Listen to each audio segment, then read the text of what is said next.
So yun guys, kaka-harvest na natin ng dalawang itlog na ito. At nakita ko pong mayroong mga telk. Mayroon pong itong ganito. Mayroon ng mga crack, yung mga itlog na na-harvest ko bago lang. So yung ginagawa ko rito guys, ito ay itlog ng mga black meat. So maliit po yung itlog, pero siguro mga bata pa lang ng mga black meat na hen yung nangitlog nito. So ngayon yung gagawin ko dito, ang ginagawa ko dito is ito.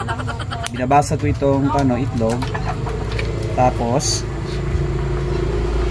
yan, natanggal ko yung kulay puti. Yan. Natanggal ko yung kulay puti. Ito yung ginagawa ko sa mga itlog na meron ng damage at hindi na pwedeng i-incubate. So tinatanggal ko po yung kulay puti. Yan. Tapos yung tinitira ko lang dito yung kulay dilaw. Ito yung yolk niya. Ito yung tinitira ko. Ito yung madalas kong ginagawa. Tapos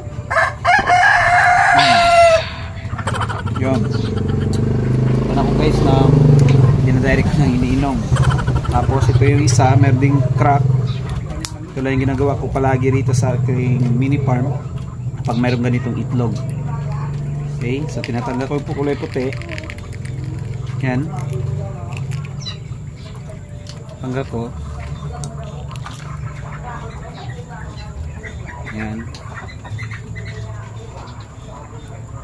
Tapos wala ng kulay puti. Yun. Yung kanya egg white niya. At tinatira lang yung itong yellow, yung egg yolk niya. Tapos direct na. Wow!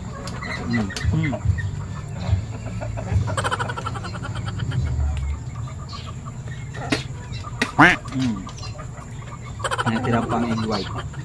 So yun lang guys, yung ginagawa ko dito sa aking mga merong crack na mga itlog na hindi na pwede incubate. So napaka fresh at napaka sarap po at napaka healthy. Yun lang.